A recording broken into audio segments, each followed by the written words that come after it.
Good evening, poets, translators, and poetry lovers.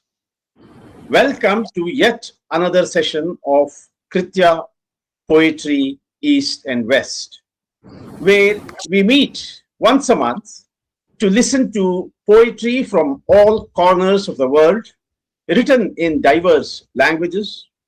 We also meet once a month to discuss a poetry book, two alternating sessions of Kritya Poetry East and West, a multilingual platform. We gather today in a time that is hard to be happy about, a time marked by war and erasure, by deepening inequalities, by the normalization of violence, and by a persistent fatigue that seeps into our daily lives. And yet, we are here for poetry. That act in itself is not incidental. It is necessary because we believe that poetry is not an escape from the hard and harsh realities surrounding us, but a means of facing it, resisting it, and intervening in it. Let me begin with Bertolt Brecht, who asked in a similar era, in the dark times, will there also be singing? Yes, there will also be singing about the dark times. This evening is a part of that singing. We have four wonderful poets with us today, and they will be reading their radiant poetry in their own languages. We will also present Hindi and English translations of some of them. We have with us Praful Shalida and Hemant Devlekar from India, Faliha Hassan of Iraq, and Alicia Partnoy of Argentina, both at present living in the USA. This evening's poetry readings will begin with Praful Shalida, a leading voice in contemporary Marathi poetry. He writes in both Marathi and Hindi. He has authored 4 poetry collections in Marathi and 2 in Hindi, alongside 6 translated books, 6 edited volumes, and a work of non-fiction. His poetry has traveled widely across languages: English, Kannada, Punjabi, also into international languages and many others, a recipient of major honors including Kavi Keshav Sut Award and Kavi Kusumagraj Award and the Sahitya Academy Translation Award. He is also an accomplished editor of the literary quarterly Yugavan.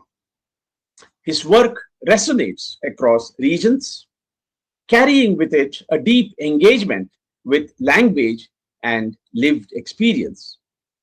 Prafulji, we are waiting to listen to you. Over to you. Praful had some problem, I think, because he is not there. He's not seen here, and he was telling that there is some thunder in his city, and that is why he had some problem at that time. So we cannot see him. We will go further for other poet. If that's the case, should we go to the next poet? I just want to give some introduction to Faliha and Hemant, who are new to this Kritya platform. So Alicia knows. Alicia was there in Kritya Festival in 2009. We have started Kritya Poetry Festival, International Poetry Festival in 2005, and 2007 onward it was international. And after that, we were actually we were not only the poetry, we were doing many things, actually the many experiment with the poetry, like we had poetry in theater, poetry in stage, painting, poetry in a film, and poetry reciting and other things also. Moreover, we were also raising the voice of the the people who were actually dejected or rejected by the countries and societies. And the last thing what we were doing, that we were doing the poetry, using poetry as a therapy. So we have done in the last our festival, we used to go to jail, prison, we used to go to hospital. And I think somebody's mic is on. Please switch off the mic because it is repeating. Faliha, please switch off the mic. So that we used to go to prison, hospitals, cancer ward, old age home, and the children home, and many other places, school, college. These are the places where we go. We have gone, but we have used this poetry as a therapy for hospitals also. So that is how the Kritya is very different. We never pose big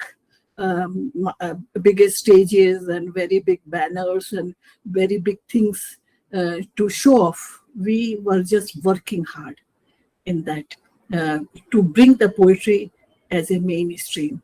That's what Kritya has done from 2005, and we have continued it even in the Corona.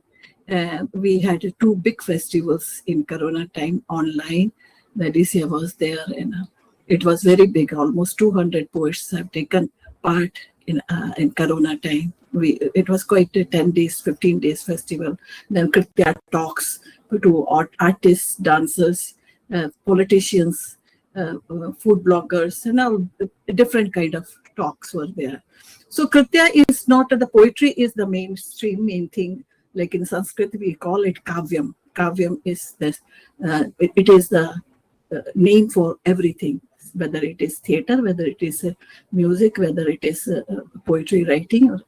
So this was the kavyam, and kavyam is actually the other form of the science also. So we have done this for a long time. So this introduction is for Faliha and Hemant, who are there. Anyway, we will do this and hope you will like it. Thank you very much. And now you can go ahead and start with Faliha. Yeah. Ratiji, can you please admit Praful? He's trying to get in. Let me see. Yes, I can. Okay. If he is there, then let him speak for us. Hello, Praful?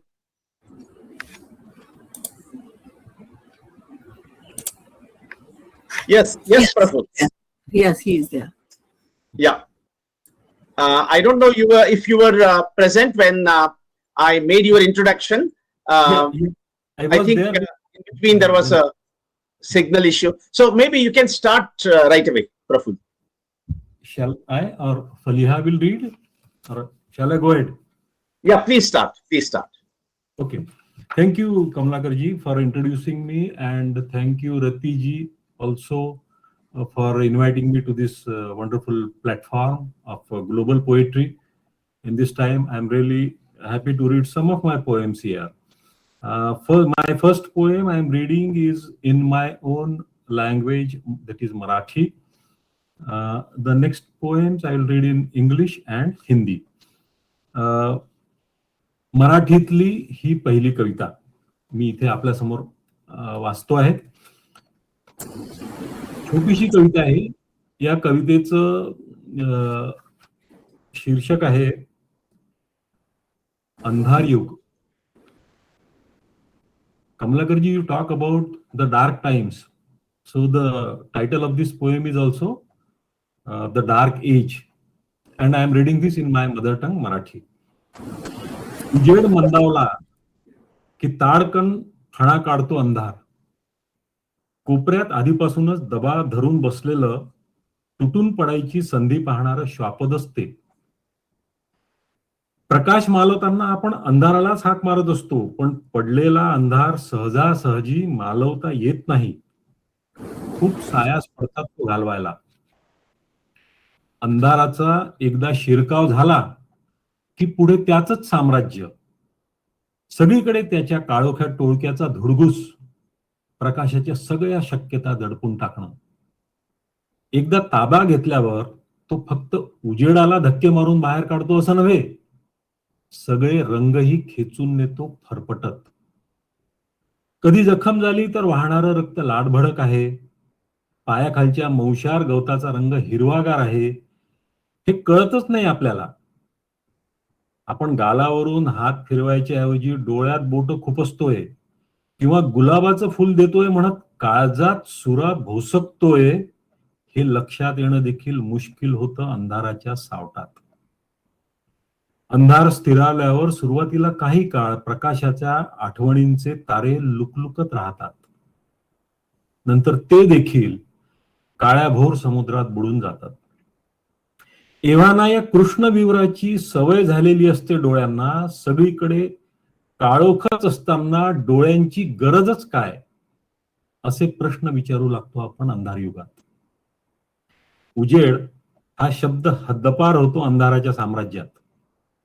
उजेडाच्या आठवणी पुसट होतात, प्रकाशाची शक्यता नाहीशी होते, अंधाराच्या कांठळ्या उखडून टाकतात मेंदूतली उजेडाची पाळमुळं.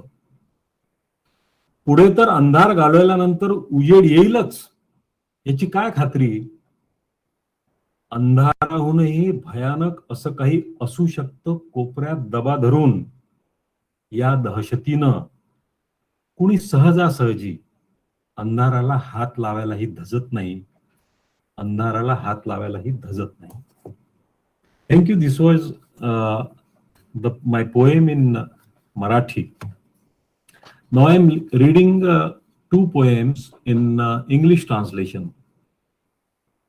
This poem is called Poet in Riot. On a quiet, lonely night, low rumble of beginning of a riot are heard from the middle of a city sprawled distantly. Slowly the shouts become distinct. Familiar voices of everyone for so long can be recognized. Full, absolutely strange excitement.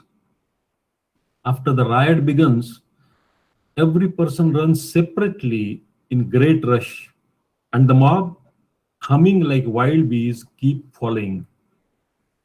In the hands of the mob, there are weapons like rusted swords, sticks, and sharp knives, and country daggers in a village, or anything up to guns and rifles in the city.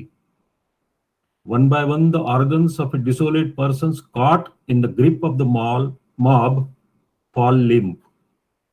Getting blood, it suddenly wriggles like a bird about to fly. On the deep slope of terror, the tremulous heart keeps rolling. The rising tumult stops at my door. Pull him out. Burn that bastard alive. Such shouts begin for me. With that, a herd of foxes pass trembling over me. I pull my legs close to my stomach, close my fists tightly. I began to collapse limitless deep, scratching that cut through and through with an abrupt bang on the glared floor. Someone from the mob holding my neck helps me to get up. Waves of the mob wrestle with my body, ripping off my skin. The mob tries to search the hereditary color of my blood. Breaking all walls of the house, the mob sniffs in every brick of the house to search the provincial scent of my soil. The mob peels off skin, even of my language, and tests the accent of my language. At last, turning back, it searches for all useful things one by one in the house. Taking aim, the mob smashes the transparent, glittering chandeliers preserved by me for so many years. Trampling over the scattered pieces of glass, the mob begins to run madly once again, leaving red impressions of bloody feet behind, for the generations to come. For the generations to come. The next poem, this poem is also in English translation. This poem is called The Silent Killer. He is the most vigilant in the crowd, the most alert, the most disciplined man. Stuffing all verbosity inside, he zips it, shut it, and remains silent. He is always trying to change his appearance, but he cannot change his eyes, which even he cannot fully comprehend. His determined steps tread the chartered path. While the crowd busily forges bond, he alone flips through the pages of history. A legion works silently behind him, binding him with an unyielding rope of threat. All around him, the restless present bubbles. He is part of a headless beast, a creature that has arrived here, sniffing its way without eyes. It is ensured that a killer instinct burns within him, a flame that will never extinguish. He has been immunized against humanity. He wears a jacket that shields him from the piercing touch of human connection. His cold, disease-stricken eyes see the human crowd as a worm in sewage.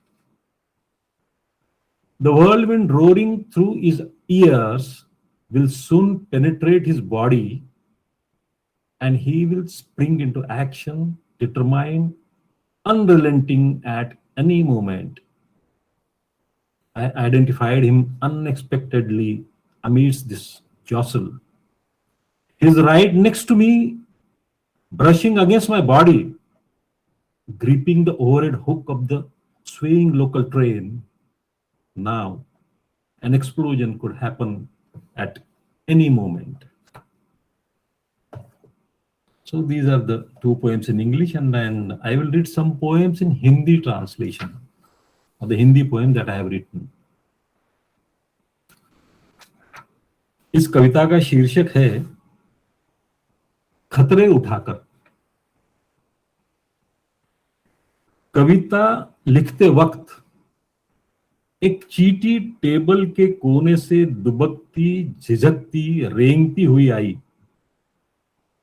Table पर रखी किताबों की कागज की फेरी लगाकर दूसरे कोने पर रखी पुरानी डिक्शनरी की ओर बढ़ी। उसके दीमक होने की शंका मेरे मन में आई। लिखते लिखते रुक गया, पल भर भी सोचे बिना हाथ का पेन उलटकर उसे जहां थी वहीं सीधे रगड़ दिया। किसे पता वह कौन है, पर न शंका रहनी चाहिए, न शंका का कारण बचा रहना चाहिए। चींटी की कोई आवाज नहीं होती, उत्पाद मूल्य नहीं होता। उसकी जघन्य हत्या को लेकर चींटियों का झुंड टूट नहीं पड़ता। इस तरीके से उसकी हत्या होने पर किसी भी तबके की, किसी भी जाति की, किसी भी धर्म की अवमानना नहीं होती। मृत चींटी के बीवी बच्चे सड़क पर आ जाएंगे, उसके दोस्त दुखी होंगे। इन बातों पर सिर खपाना भी बेवकूफी है। इकट्ठे होना, प्रतिरोध करना, बदला लेना, टक्कर देना, लड़ते रहना, ये सारी बातें चींटियों के औकात के बाहर की है। कविता से उसे बहुत उम्मीद होती है। कविता में जगह पाने के लिए ही वह लेखक के टेबल पर चली आती है, लेकिन आते वक्त भी उसके इर्द गिर्द दहशत और धुंध की परछाइयां मंडराती रहती है। वो पुरानी डिक्शनरी से बिसरे हुए शब्द कविता में इस्तेमाल करने के लिए शक्कर के दाने जैसा उठाकर ला नहीं सकती मेरे लिए। वो कोरे कागज पर अपने पांव से लिख नहीं सकती, अपने सुख दुख की चित्रलिपि। कवि से वो बहुत उम्मीद रखती है, इसलिए अभिव्यक्ति के खतरे उठाकर वो कविता में प्रवेश पाने के लिए चली आती है लेखक के टेबल पर। लेकिन कविता में आने से पहले ही वह कवि के हाथों मसल दी जाती है, मसल दी जाती है। The next poem in Hindi, Kamalakar ji, I think this is the last poem. ये कविता का शीर्षक है राख। चारों ओर चमक रही है राख, तबाही के बाद वह बनी, इससे बिल्कुल बेखबर है वह। हर जिंदा चीज में छिपी होती है राख, अचेतन वस्तु के अवचेतन में भी वो है। बाहर आने को तड़पती रहती है उसकी निगाहें, जन्म लेने के लिए सालों तक ठंडे दिमाग से इंतजार करती है राख। कब किसी का मस्तिष्क सुलग जाए और जलजला छा जाए, अंगार फैल जाए, तबाही के मंजर की बेसब्री से राह देखती है राख। आखिरकार आग उसे चीजों के शरीर से मुक्ति देकर पृथ्वी पर उंडेल देती है और जन्म लेने की उसकी इच्छा पूरी हो जाती है। राख के साम्राज्य में राख के परचम धुंधले आसमान में लहराते रहते हैं। सब कुछ राख में तब्दील होना अब तय हो जाता है। स्कूल, अस्पताल, प्रार्थना घर, पुस्तकालय, संग्रहालय, बगीचे, गांव के शहर के सभी ठिकानों पर अविरत आग की बौछार से सभ्यता के सभी चिन्ह खंडहर में तब्दील हो जाते हैं। इमारतों का ढहना, शरीरों की छलनी, खून बस लाल रंग सा मिट्टी में रिश्ता है और मानुष मांस केवल इधर उधर गिरे चिथड़े होकर बचता है। कोई हाथ अकस्मात छूटने का दर्द, किन्हीं सपनों के टूटने की आहट, कोई कलेजा दरक जाने का कोलाहल। राख बिखर जाती है चारों ओर, लेकिन अपने पूर्व जन्म की स्मृतियां उसके चेहरे पर चांदी सी खनकती रहती है। धुआं भी गंध की राख होता है, गले में चिपकी रहती है पुरखों की आवाजों की राख। शरीर राख होने के बाद स्मृतियों की राख कहां भटकती है? जलाए गए किताबों की राख लेखकों के चेहरे ताकती है, लेकिन वे उसमें जान फूंक नहीं सकते। शुष्क, सूखी, महीन, प्यासी, हवा में चारों ओर फैली राख में सीलन कहां से आएगी? राख में न माटी जैसी नमी, न खनिज के भंडार, न पृथ्वी ने छिपा कर रखे अनमोल धातु, न उसमें बीज उगाने की कोई शक्ति। सभी इच्छाएं, वासनाएं, प्रेम, चुंबन, आलिंगन, दो हाथों की उंगलियों का एक दूसरे में फंसना, युद्ध के बाद सब बदल जाता है राख में। युद्ध से तुम पृथ्वी पर सिर्फ राख निर्माण कर रहे हो, यह भूलकर कि राख जीवन का पूर्ण विराम है, यह भूलकर कि हर एक जीवन अनन्य है। युद्ध करके तुम कैसे नष्ट कर सकते हो लाखों जिंदगियां, हजारों नगर और सभ्यताएं? कौन सी लालसाएं पैदा हुई तुम्हारे मस्तिष्क में? खून के घूंट लेते लेते इतनी सारी तबाही चाव से देखते हुए कौन सा सुकून मिलता है तुम्हें? कहां से ठंडक मिलती है तुम्हारे दिलो दिमाग को? हवा उड़ाकर ले जाती है राख को, नदी तक, तालाब तक, समुद्र तक भी, लेकिन राख पानी नहीं पी सकती। कितना प्राकृतिक है लेकिन कितना अस्वाभाविक भी है जीवन का इस तरह राख होना। मैंने बिजली उगलकर निश्चेष्ट पड़े चमचमाते राख के पहाड़ देखे हैं इसी पृथ्वी पर सदियों से कहीं कहीं। देखो कितनी राख फैली है यहां भी इर्द गिर्द। दिल में राख का दरिया, छाती पर राख के पहाड़, रूह में राख का सैलाब, हर जगह राख के बुत। हे मनुष्य, तुम ही इस सृष्टि के विनाशक हो। तुम्ही निर्माण किए राख के इस ब्रह्मांड में इर्द गिर्द फैला है बचा कुचा कालिक भरा समय। नीले आसमान में परिंदे उड़ने के दृश्य, पेड़ पौधे उगने के, मनुष्यता फलने फूलने के सपने, अब किस आधार पर देखना चाहते हो तुम? अब किस आधार पर देखना चाहते हो तुम?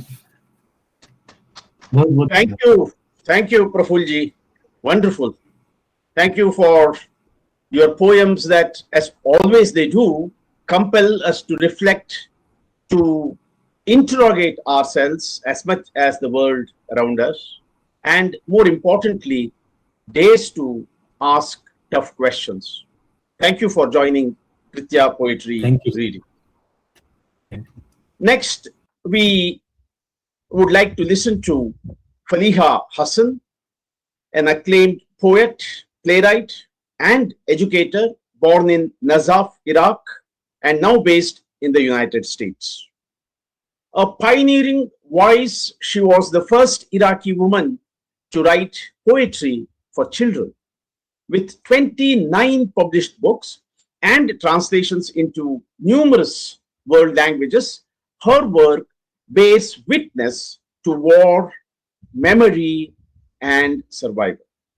A Pulitzer Prize nominee and recipient of several international honors, including the Nazi Naman Literary Prize, she continues to speak with urgency and grace as a cultural ambassador and advocate of peace. Her poems tonight remind us of the human cost of history and the fragile, stubborn persistence of love. May I request Faliha Hassan to read her poems. Hi everyone, I am so happy and glad to be with you tonight. And also, thank you so much for this wonderful introduction. I'm going to read my poem in Arabic language. The title is The Futility of Protesting Near Bustling Cemeteries. مقدمة. لك الروح فصلها قميصا واجعل من ياط القلب حيطانا لسيرك في الحبال. القصيدة. الروح المرقعة بأحلام نيئة والجسد الطري الملطخ بندوب الحروب والقلب المكتظ المتكسر كأوراق داوية تداس في ممشى هي الإشارات الوحيدة الدالة على وجودي في غرفة لا شبيه لها سوى عاصفة تحلم بالهبوب. إيه صغيري، اسمح لي أن أقول في هذه الليلة وبموضوعية لم يعد بإمكاني أن أفعل شيئا، إذ ما يحدث دوما، وما لا يحدث أبدا، وإننا نتحسن دوما نحو الأسوأ. Thank you. I believe you read this poem. In English, it is titled The Futility of Protesting Near Bustling Cemeteries. Am I right? Yes. Okay. I'll read the English translation of the poem that Faliha has just read. The translation is by William Hutchins. The poem is dedicated for the most important person in my life, my son Ahmed. The preamble to the poem: take my spirit for your shirt and use my heart's arteries for shoelaces. Now I turn to the poem. My spirit, patched with raw dreams, my soft body, blemished by war's scars, my heart crushed and crunched like leaves under foot. These are the sole signs of my existence in a room that awaits a hurricane that dreams of unleashing its gales. My son, let me say tonight, objectively, that I can't do anything more. What happens, happens all the time. What doesn't happen, never happens. But we always paint a comely face on life's tedious visage. Yes. Thank you. Thank you. Please read your next poem. Stalingrad. The title is still Stalingrad.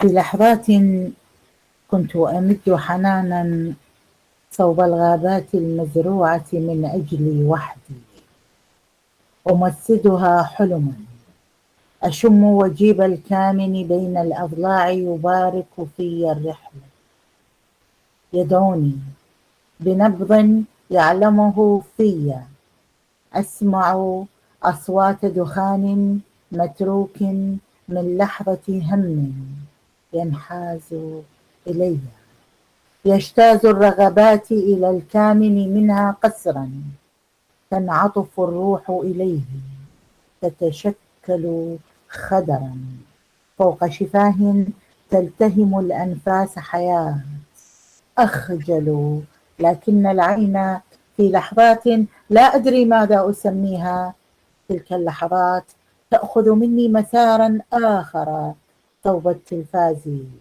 فأراها ترش الموت عليهم، لحظتها اجتاحت نيران مدافعها كل الأجساد، واجتاحت جسدي نار أخرى، إذ صوبت العين إليه، يتردد، ينحاز الرأس لكتف لم تألف سر نجوم الحرب أو السهر، أتكئ عليها وحين يربت مذهولا أتحسسها مثل الجمر المتلوي في أصابعه، ينتهز الخجل فرصة هذا التربيت، يتلاشى، يزيل مسافة إن كنا 2 إلى 1، والعين لا سامح الحب، العين تعيد هروبا آخر صوب رذاذ رجال يتطاير لمجرد حشرجة يصنعها طيار، يخترق المبنى، يسقط فوق الشاشات حطام خبر، لكن تكسر أنفاسه فوق الزغب الساكن سفح الخد صيرها ضبابا، صورتهم دوامات، أشلاء الشاشة، أشكال الموت المنساق إليهم، الروح صارت جسدا، الجسد باع تشكله بنية لمس، العين تغطت في صورته وتدانت جذوة نيران، اقترب الكل من الكل من الكل من الكل لكن دوي مدافعها شظاها، تراكمت الجثث على الجثث، تعني علي، انطفأت أعين من كانوا فيها، ناموا في حفر الصمت، عيني طارقت الأجفان إلى صحو مشغول فيهم، قمت يحضنني برد أهدته الشاشات إلي في ذكرى ستالينغراد. Thank you. Thank you. Now I request Brajesh ji to read the Hindi translations. Perhaps Brajesh ji can begin with the futility poem, the first poem. You have translated that also. And then the second poem, Stalingrad. Brajesh ji. Thank you. धन्यवाद कमलाकर जी, धन्यवाद प्रिया जी। मैं Stalingrad का अनुवाद पढ़ रहा हूँ। Stalingrad. जी। मैंने कुछ पलों के लिए उन जंगलों की आस की जो मेरे लिए ही उगे हों। मैं ख्वाब में उन्हें सहलाते हुए अपने उस दिल की धड़कन महसूस कर सकती थी, पसलियों तले छिपकर जो मेरी यात्रा को आशीष देता, मुझे उस स्पंदन से पुकारता जिसे वह मुझ में पहचान लेता। मैंने प्रभा के पल से उपजे लावारिस धुएं का शोर सुना, जो लालसाओं को जबरदस्ती एक अनजानी जगह तक धकेलते हुए मुझसे आ मिला। मेरी रूह उसकी ओर खिंची चली गई, सांसों को जिंदा निगलने वाले अधरों पर एक सिहरन सी हुई। मैं लज्जित हुई, पर मेरी नज़र उन पलों में मुझे शायद ही पता था कि मैं उसे क्या कहूँ। मुझे दूसरी राह पर टेलीविज़न की ओर ले गई, जहाँ मैंने मौत बरसाते युद्धक विमान देखे। ठीक उसी पल मशीन गनों की गोलियों ने सभी जिस्मों को छलनी कर दिया और एक दूसरी अगन ने मेरे जिस्म को घायल कर दिया। जब मैंने अपनी नज़र उसकी ओर घुमाई, जो हिचकिचाते हुए अपना सिर कंधे की ओर झुका रहा था और युद्ध के सितारों के राज से अनजान था अथवा अनिद्रा में था, तो मैंने अपना सिर उस पर टिका दिया और जब उसने इस स्तब्ध इंसान को सहलाया तो मुझे उसकी उंगलियां अपने अंदर सुलगते अंगारों सी महसूस हुई। लज्जा ने वो बहाना थाम लिया जो इस छुअन ने दिया था और विलीन हो गई। दूरी मिटती रही जब तक कि हम दोनों एक ना हो गए और नज़र वह करहा उठा।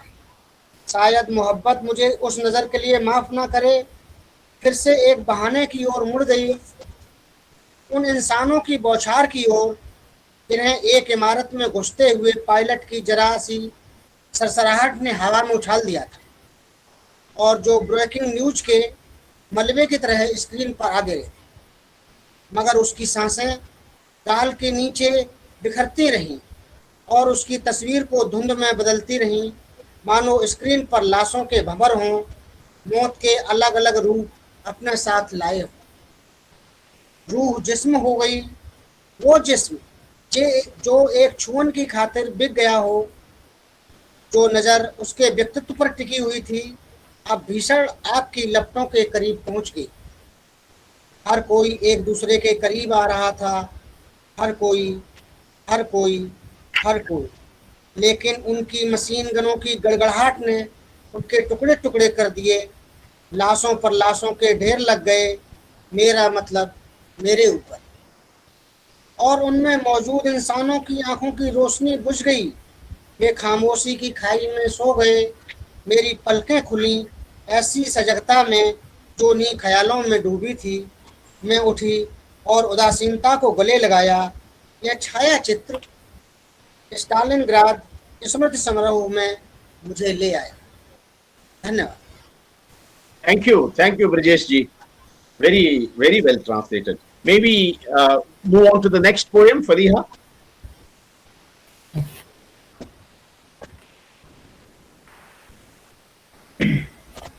My mom cookies. تلاجة أمي. المكونات: ما تيسر من طحين، بعض من حبات التمر، شيء من زيت، هيل، قليل من ماء، ورشة سكر. طريقة الاستعمال. لو جمعت نساء الدنيا بأكملها ما صنعت واحدة مما كانت تصنعها أمي.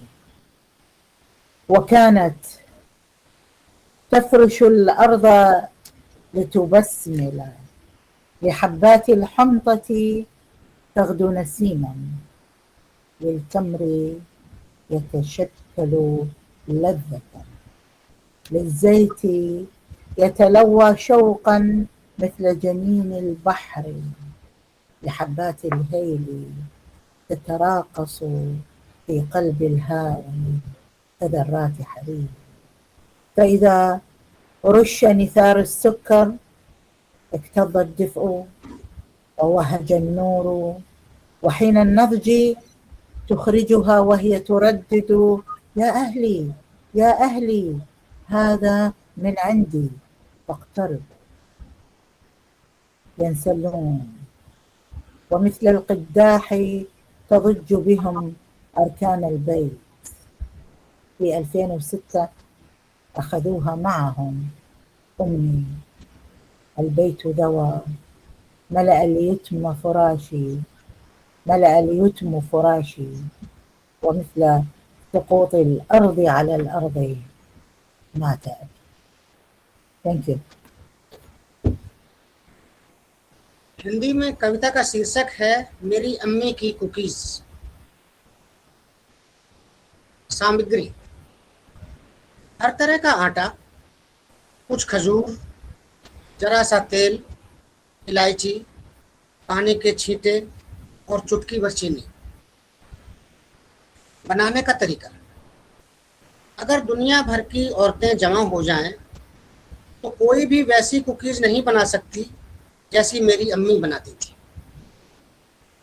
वो दुआ करती थीं कि गेहूं के दानों में बरकत हो, ये हवा से हल्की हो जाएं, कि खजीरों में मिठास भर जाए और स्वाद रच जाए, तेल में जान आ जाए और वह समुद्री जीव की मानद हिलने डुलने लगे। इलायची दाने ओखली के बीच रेशम के अड़ुओं से नाचने लगें। जब यह पक जाती तो ऊपर से चीनी छिड़की जाती, उनमें गर्माहट भर जाती और चमकने लगती। वो इसे बाहर निकालते हुए कहती जाती, हे अम्मी अब्बू, यह आपके लिए है, मन लगाकर और फायदेमंद समझकर खूब खाइए। वे चुपचाप आते, गार्डनिया के फूल की तरह खिलते हुए पूरे घर को खुशबू से भर देते। साल 2006 में वे उन्हें अपने साथ ले गए, मेरी अम्मी को, और हवेली ढह गई। मेरे बिस्तर पर यतीमी छा गई और ज्यों जमीन पर जमी गिर पड़ी हो, मेरे अब्बू भी चल बसे, मेरे अब्बू भी चल बसे। धन्यवाद। Maliha, can you have your next poem, please? Yes. Drizzle war. رذاذ الحروب أمهاتنا اللواتي يعشقننا أكثر من أنفسهن، شدهتهن الحروب فنسين أن يدهن أعمارنا بمراهم ضدها. لذا لما صحى ملك من سترته وانت على حذاء النصر المصنوعة من جلود جنوده الخلص، وجرى لاهثا لإلقاء خطاباته العطنة فوق منصات الكذب، وما أن يفتح فمه حتى يصيبنا رذاذها وتتقيح أعمارنا بدمامل تلك الحب. Thank you. I think title is Wars Diesel. Third point. Correct. Hindi में शीर्षक है युद्ध की बौछार। हमारी अम्मियां जो हमसे उतना प्यार करती थीं जितना हम खुद से भी नहीं करते,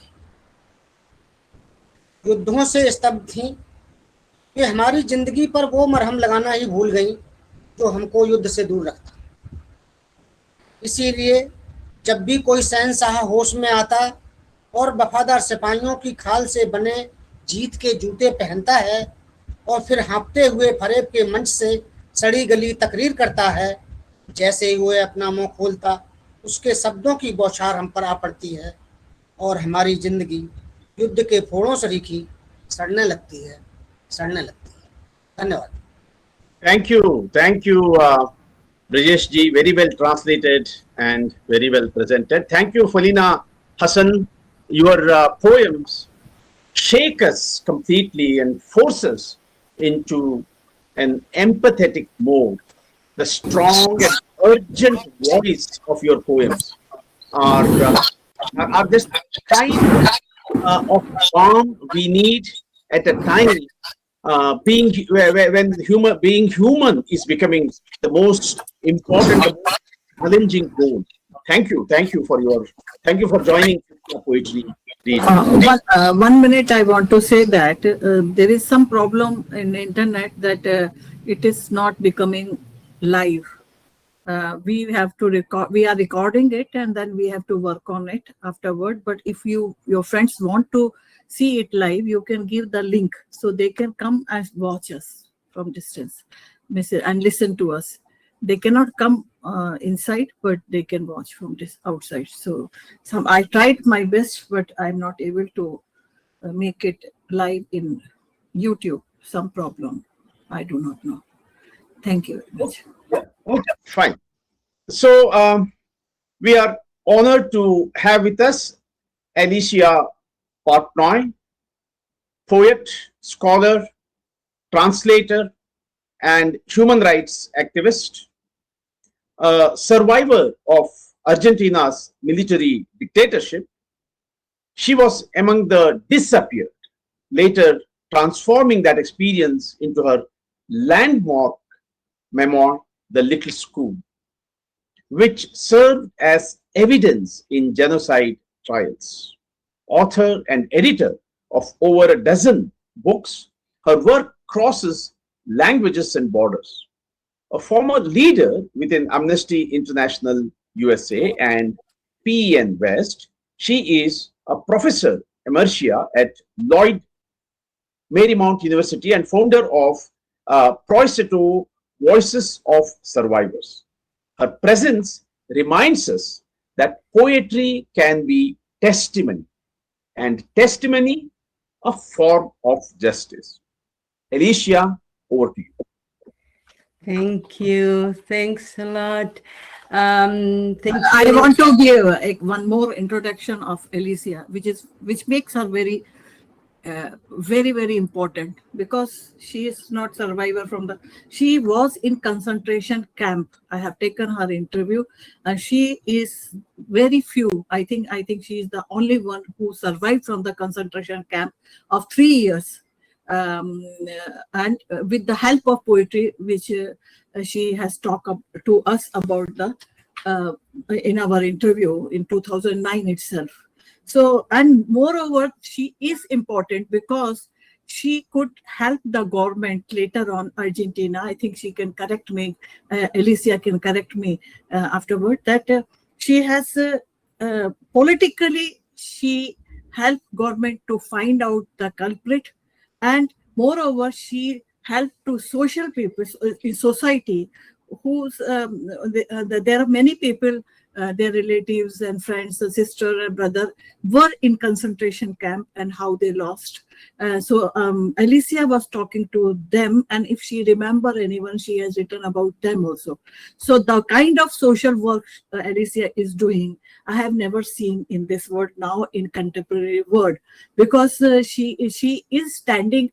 She was standing against the government rules, government mismanagement and all, and without any problem. When she was in 21 years old only, she had a 1.5-year-old child at home, and she was taken to concentration camp for a camp.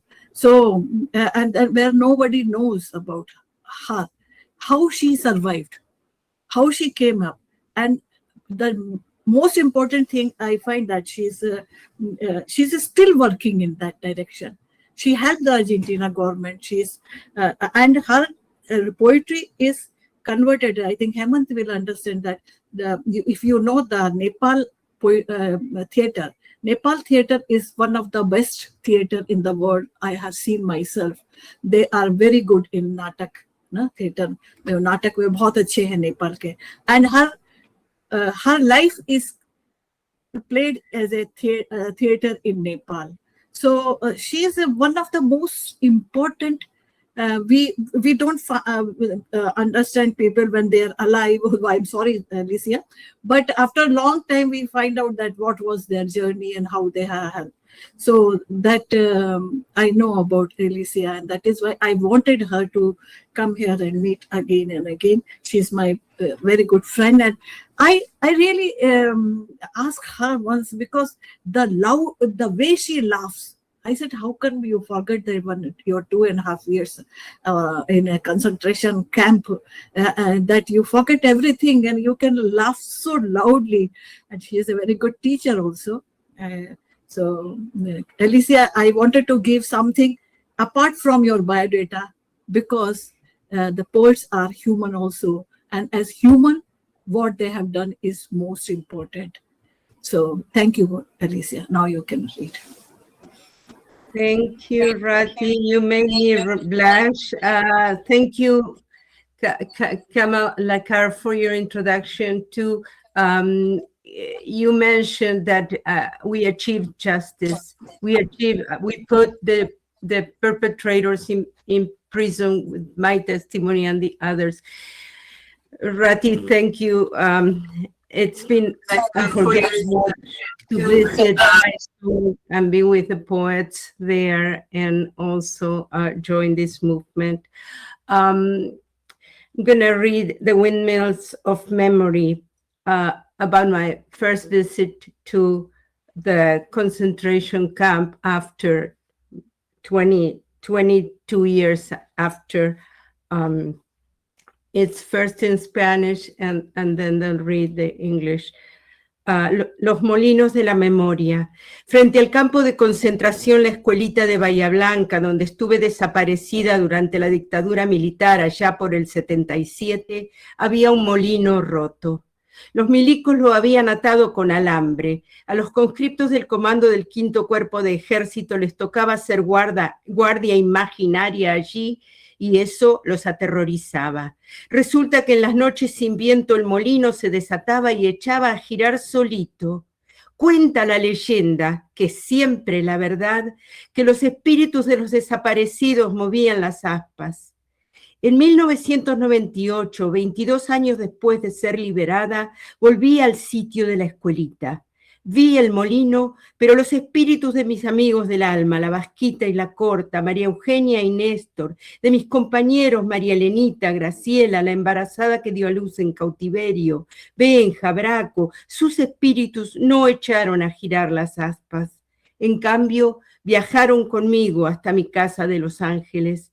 Días después, cuando iba en bicicleta al trabajo, me pedaleé un poema. Cuando lo vi sobre la página, me di cuenta de que tenía forma de revólver.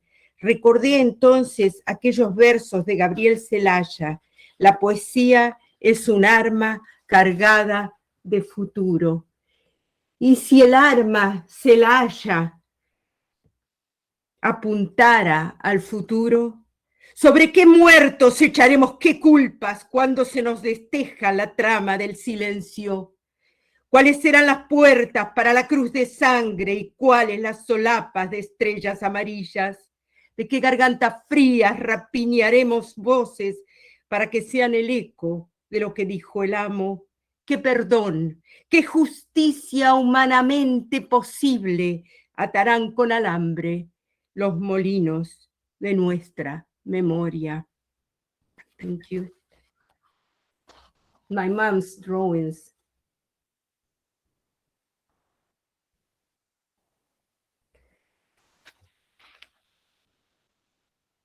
Right. The Windmills of Memory. Shall I read the English version now, Alicia? Yes. Please. The Windmills of Memory is translated by Gail Ronksey. Across the road from the secret detention center, the little school, where I was disappeared in 1977, there was a broken windmill. The military had tied it up with wire. Young draftees were terrorized when forced to stand on guard there. They knew that even on calm, breezeless nights, the windmill's blades would break loose and rotate on their own.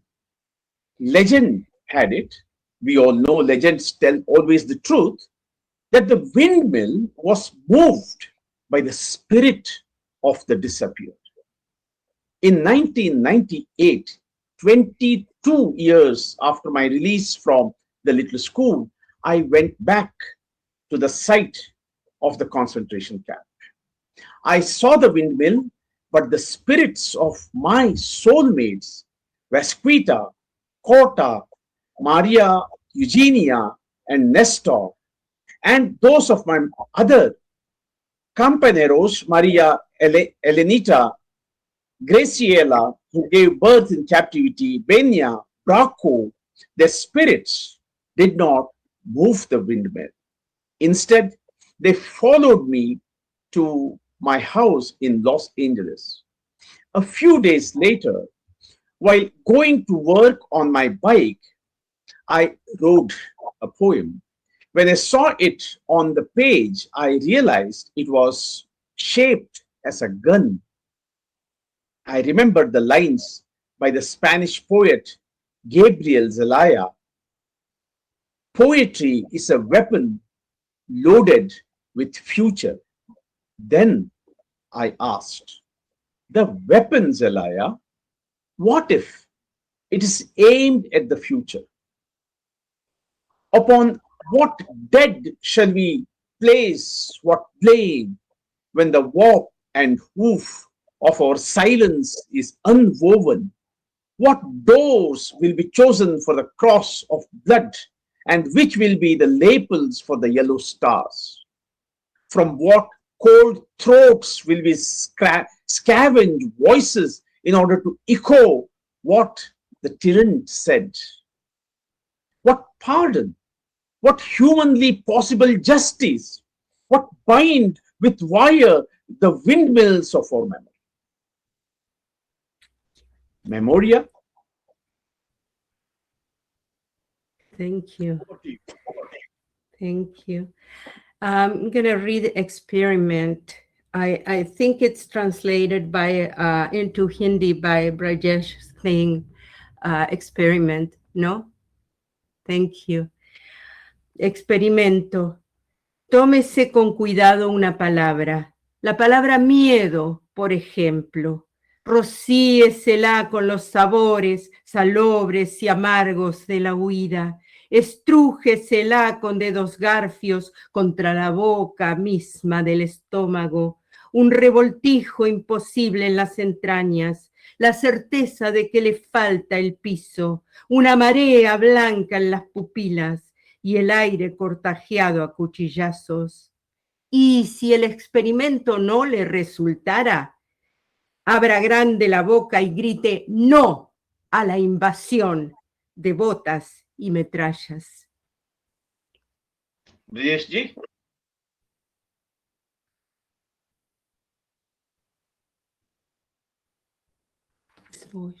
Your mic, please put your mic.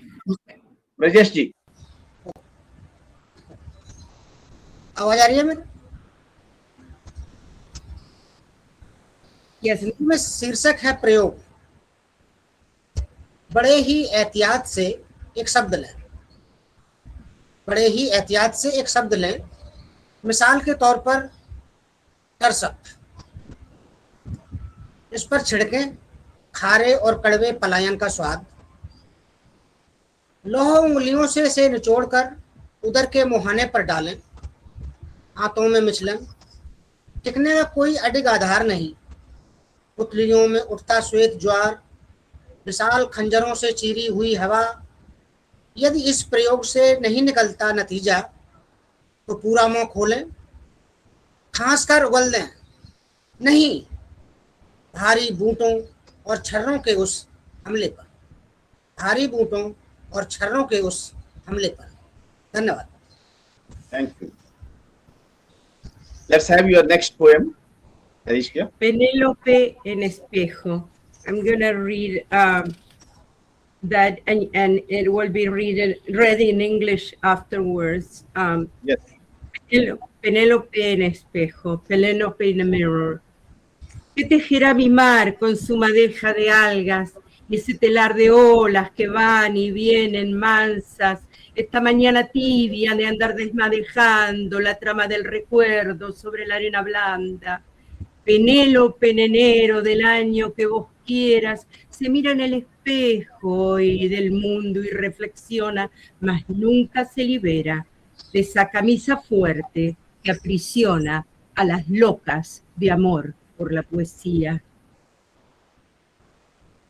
Thank you, Alicia. I'll read the English translation of Penelope in the Mirror.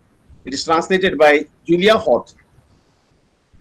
What will my sea weave with its skein of seaweed? And its loom, the waves that come and go, place it on this warm morning I have spent untangling threads of memory, walking over soft sand.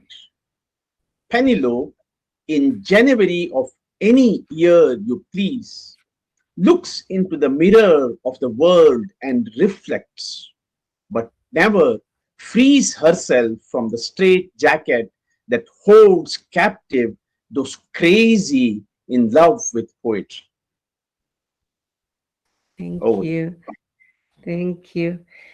That I write walking by the ocean, those doctors' prescription to walk by the ocean and for memory.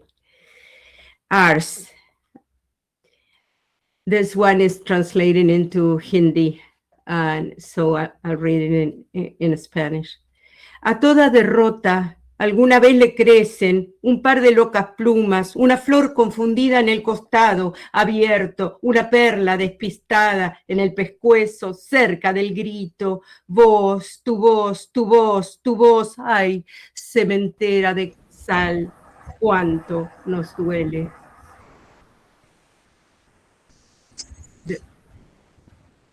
Brajesh ji. धन्यवाद। हिंदी में शीर्षक है hours. हर पराजय कभी न कभी उगा लेती है दीवानगी भरे पंखों का एक जोड़ा। एक अभिशप्त पुष्प, पहलू में चीरकर खुला हुआ एक भटका मोती, गले से चीखती हुई आवाज के ठीक बगल में तुम्हारी आवाज, तुम्हारी आवाज, तुम्हारी आवाज। आह, नमक बोए खेत हमको कितना दुख देते हैं, कितना दुख देते हैं। धन्यवाद। Thank you. Thank you. I hear Hindi, I get so moved. I don't know what happens. It's like I want to cry when I hear Hindi. I don't know what happens. Poética. Escribo rescatando sedimentos. Una piedra, una lata oxidada, un caracol quebrado, una sandalia viuda, un cofre de tesoro pirateado y a veces un cadáver. Lo traigo a superficie, lo reanimo, lo despierto a golpe de verbo y adjetivo y entonces, casi siempre, él me juega la mala pasada de esfumarse al más leve contacto con mi verso. Thank you. This is going to be read in Hindi. Thank you for being there. Thank you, Rati. Thank you.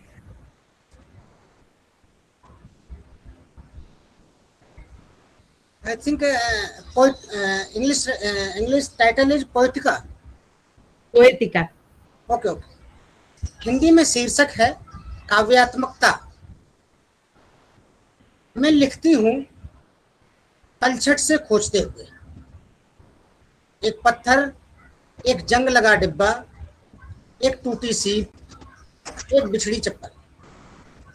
मैं लिखती हूँ तलछट से खोजते हुए, एक पत्थर, एक जंग लगा डिब्बा, एक टूटी सीट, एक बिछड़ी चप्पल, लूटे हुए खजाने से भरा हुआ संदूक, और कभी कभी एक लाश, जिसे मैं सतह पर लाती हूँ, पुनर्जीवित करती हूँ।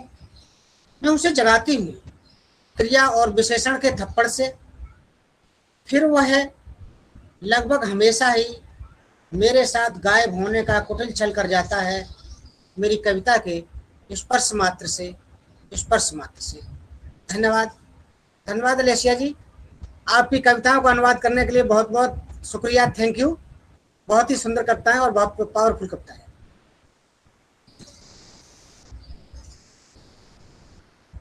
Thank you, Brajesh ji, for translating Alicia's wonderful poems. Alicia, would you be reading the other poem? There is one more. Okay. You want me to read? It wasn't in the transcript, I think. Ars Poetica, Ars Politica. You want me to read Ars Politica? Yes? Yes, yes. Oh, okay. Arte Política. Un verso desnudo de todo malabar y adorno para que nadie diga que después de Auschwitz, que después de la conquista, que después de tantas diminutas esmas, de tantas pequeñitas sabras y yatilas, de Ruanda, de Kosovo, de todas las Gazas bombardeadas, para que nadie diga que nada que decir nos queda, que nada ya nos parte en seco, el cerebro, la lengua y alguna que otra víscera que se da el lujo de palpitar los duelos. It's going to be read in English. The ESMA word makes reference to the biggest concentration camp in Argentina, where 5,000 people were disappeared. And there is a little mention to Adorno, Theodore Adorno there. Thank you. Kamala, you are going to read. Thank you. Yes, I'll read the English translation by Gail Ronksy. Ars Political. A verse stripped of all manipulation and adornment, so that no one can say that after Auschwitz, after the conquest, after so many diminutive ESMAs, so many tiny Sabras and Shatilas and Rwandas and Kosovos and all of the bombed out Gazas, so that no one can say that nothing remains for us to say, that nothing still dryly cuts apart the brain, the tongue, and whatever other viscera are given the luxury of throbbing with grief. Thank you, Alicia. What an amazing set of poems you treated us to. Very sensitive, very disturbing, very thoughtful. And it is poetry such as yours that show us the way in how to respond to the mischiefs of, the kind of regime that the world is going through again and again. Very, very similar kinds of, distress that people have been experiencing. Thank you so much for putting them so very well. And thank you for joining Kritya-Poetry readings. Now, we invite Hemant Devlekar, poet, playwright, and theatre practitioner active in Bhopal's performance scene. Beginning his journey around 2000, he works across acting, music composition, lyric writing, and training.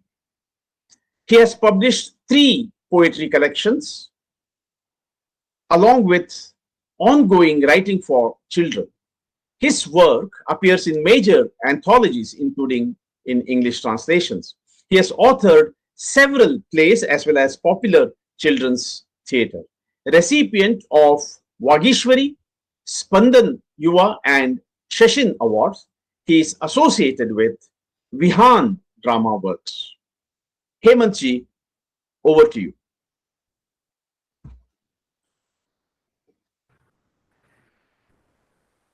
My regards to all of you. I'm very thankful to Kritya, Ritiji, Kamlakar sir for inviting me. I present Hindi poetry. I'm presenting Hindi poetry in Hindi. पहली कविता का शीर्षक है harmony. सफेद और काला अलग रहेंगे तो नस्ल कहाएंगे। सफेद और काला अलग रहेंगे तो नस्ल कहाएंगे। मिलकर रहेंगे तो संगीत। हारमोनियम साहचर्य की एक मिसाल है।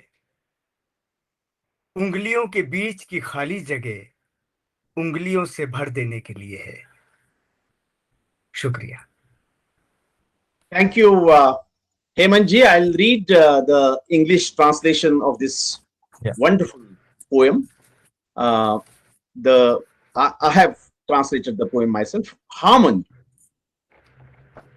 White and black, kept apart, become race.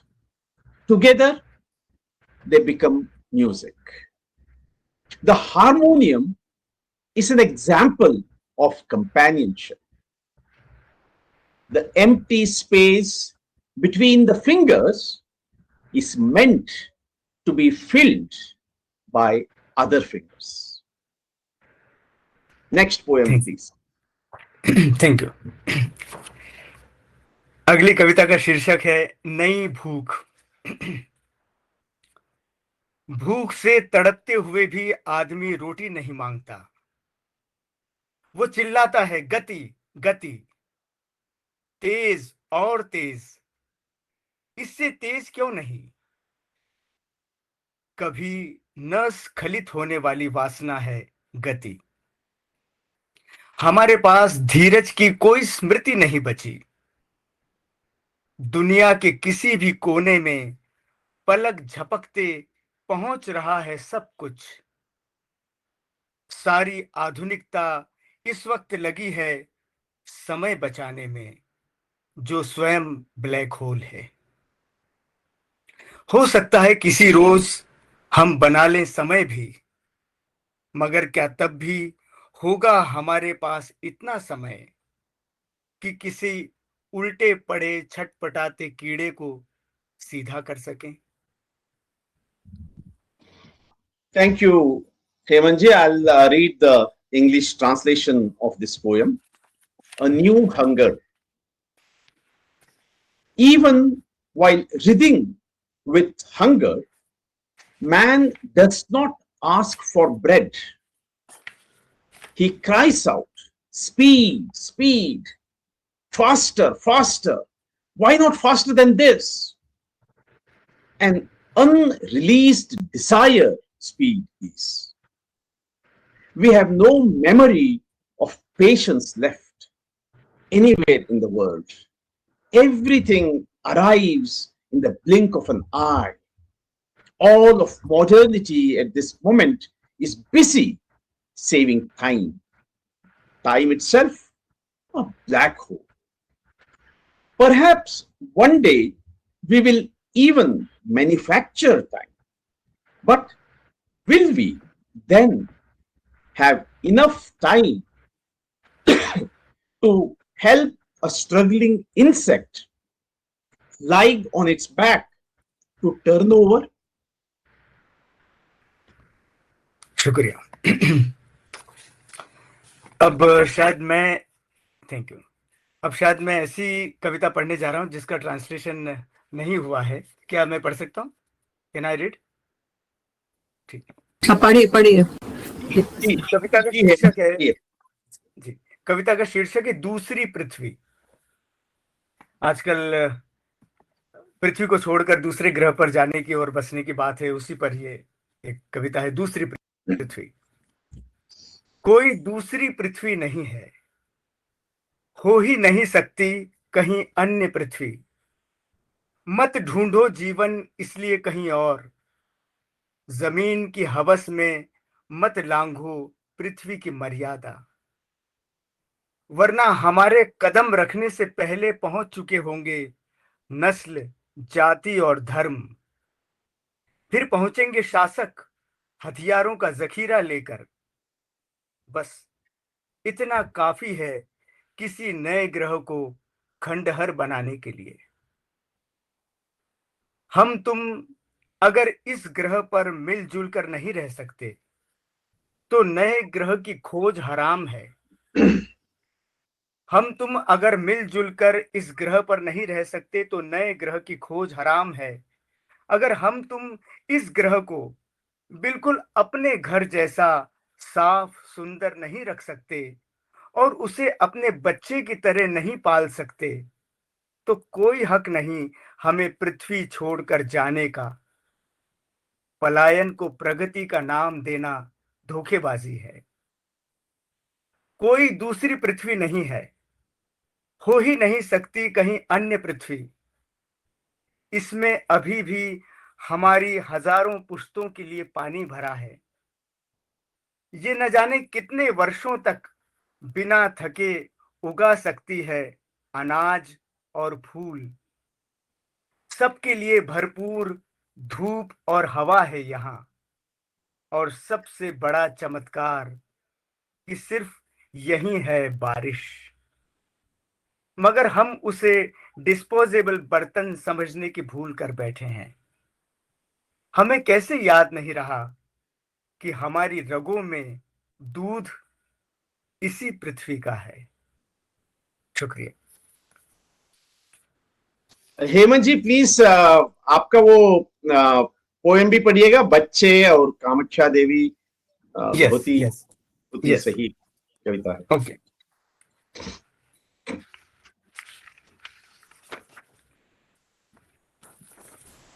बच्चे। मेरे देश के बच्चे जब रंगों, फूलों, रोशनियों से सजा रहे थे घर आंगन, गजा के बच्चे साफ कर रहे थे चारों तरफ फैला खून और जीवन का ध्वस्त मलबा। मेरे देश के बच्चे जब चला रहे थे पिचकारी, लगा रहे थे गालों पर गुलाल, गजा के बच्चे झेल रहे थे बमों और मिसाइलों के हमले। मेरे देश के बच्चों पर जब निछावर हो रहे थे ईदी के तोहफे और मिठाई, गजा के बच्चे दाने दाने को मोहताज भटक रहे थे बदहवास।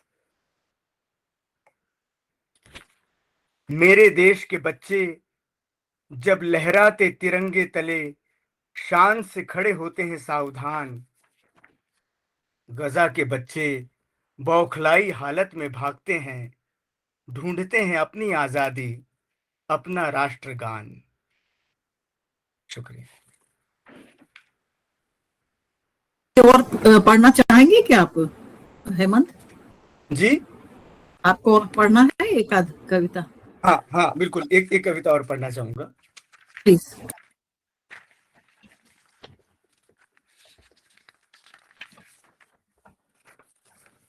ये भी फिलिस्तीन के बच्चों की भुखमरी और तमाम जो वहां पर ये भुखमरी पर ही केंद्रित है। नरसंहार। जैसे ही खाना लेकर पहुंचती है कोई गाड़ी, मधुमक्खियों के झुंड की तरह टूट पड़ते हैं बर्तन। जैसे ही खाना लेकर पहुंचती है कोई गाड़ी, मधुमक्खियों के झुंड की तरह टूट पड़ते हैं बर्तन। गाड़ी के इर्द गिर्द एक कोहराम छा जाता है, कलेजे को चीरता हाहाकार, चीखो पुकार।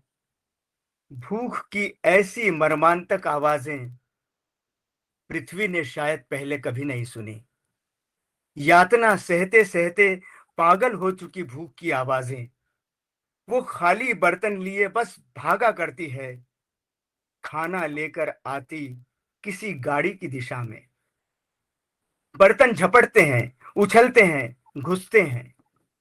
बर्तन छटपटाते हैं, गिड़गिड़ाते हैं। बर्तन सिर पटकते हैं, दया की भीख मांगते हैं।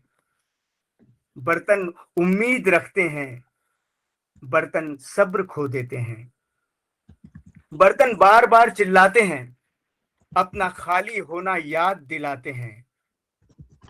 बर्तन बर्बरता की गवाही देते हैं।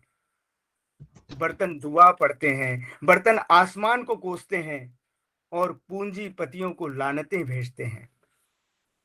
बर्तन बिफर जाते हैं, फूट पड़ते हैं, गश खाकर गिर जाते हैं। कुछ बर्तन खाना लेकर भागते हैं, तबाह हो चुके आशियाने की तरफ। कुछ बर्तन भीड़ में घिर जाते हैं, गिर जाते हैं, बिखर जाते हैं। बाकी बचे हुए खाली बर्तन ऐलान बन जाते हैं फिलिस्तीन का कि खत्म हो चुकी है दुनिया की सारी करुणा। शुक्रिया।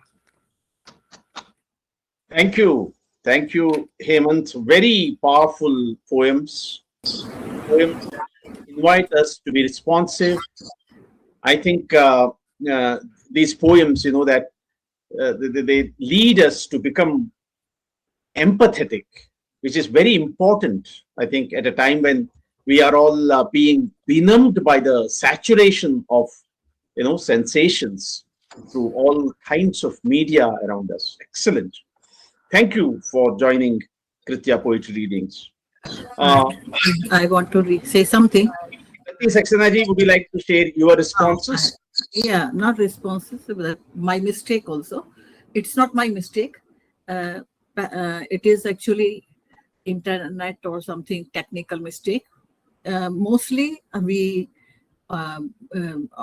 make it live immediately with our, before Kamlakar start its introduction. But this time I tried for half an hour when I could not listen your poetry at all.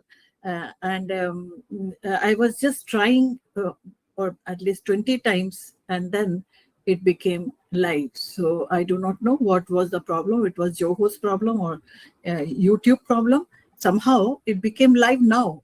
But I just want to tell you that we will it is recorded. Anyway, it is recorded. We have to work it. I have to work it. I have to download. It will be ready by tomorrow, and then I have to download, and then I will post in the YouTube. So I'm sorry for this mistake. आप लोगों ने जो किया है, और प्रफुल्ल जी और हेमंत, और यही नहीं, जो बहुत से लोग वेट कर रहे हैं बाहर, उन्होंने आप लोगों के ही मित्र में से हैं, तो उन लोगों ने पूछा कि ऑनलाइन क्यों नहीं हो रहा है, तो आप उनसे कृपया करके मेरी तरफ से बता दीजिएगा, और 2-4 दिन में हम ऑनलाइन कर लेंगे. Somehow Alicia is lucky this time that that minute Alicia started speaking, the students will see her. But anyhow, it will come again. We have to work on it, and it will come again. And Alicia and Hemant are all online. Otherwise, it was not live on YouTube. So, सबसे बड़ी बात, so what I want to say that I'm so satisfied by today's reading, in spite of technical errors, technical problems, and this was not my mistake. It was totally technical. Still, I was actually, I'm feeling that is how we could do as a Kritya, what we used to do for many years. We could do in these poems, we see the society, the life, the poetry therapy, and the colors of life. जैसे प्रफुल्ल जी की कविताएं अलग तरीके की हैं, तो हेमंत में अपने आप ही थिएटर आता है. And Alicia has brought back the whole history. It is very, I don't think Alicia's whole life can come in these small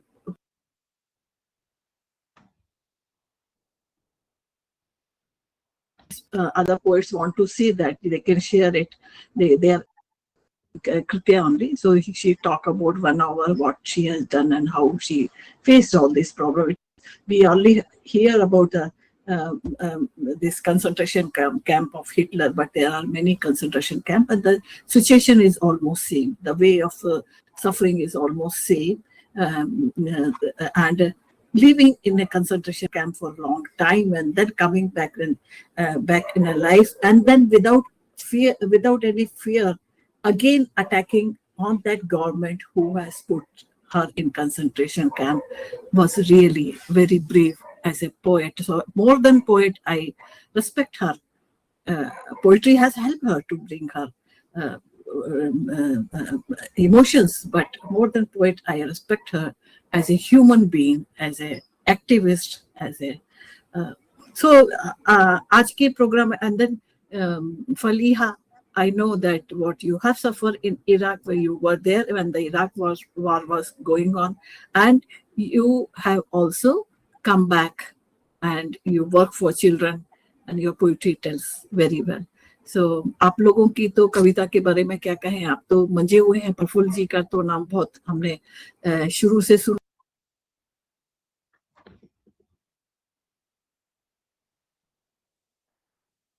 उसने मुझे वो अटैक किया था कि मतलब एक कवि ही बात कर सकता है कि चींटी की कोई साथी नहीं है, इसलिए वो ऐसा है करता है। और दूसरा ये है कि ये जो तरीका है देखने का कविता का, वो बहुत ही अद्भुत है। And Hemant also, you as not only as a, मैं शायद आपसे मिली हूँ वहां पर नागपुर में एज ए थिएटर। हाँ, तो एज आप थिएटर आर्टिस्ट तो है ही बहुत बड़े, लेकिन आपकी कविताएं भी बहुत अलग तरीके से बोलती हैं। तो बस मैं यही कहना चाह रही थी कि आज जो हम चाहते थे वो सक्सेस हुआ, और हर चीज पूरी सक्सेस नहीं होती है, कोई ना कोई प्रॉब्लम आती है। तो इस बार टेक्निकल प्रॉब्लम आ गई, लेकिन उसमें मेरा ही काम बढ़ा, मुझे करना पड़ेगा, डाउनलोड करके फिर से बनाना पड़ेगा, but there is not a problem. And thank you very much. Over to Kamalakar. Thank you, Rati ji. This evening, then, friends, not merely a reading. It is a gathering of witnesses, of memory keepers, of those who continue to speak when silence is easy. Thank you, dear poets Praful Shelidar, Faliha Hassan, Alicia Portnoy, and Hemant Devlekar. Thank you, Brijesh ji, and to all of you who have joined this session of Kritya Poetry Readings. Good night, and see you on the 3rd. Same time, we will have a discussion on an anthology of poems that is really a first of its kind, an unanswered people, an anthology of Adivasi poetry. Thank you. Thank you so much. Thank you. शुक्रिया सभी को, my regards. Opportunity. Bye. See you.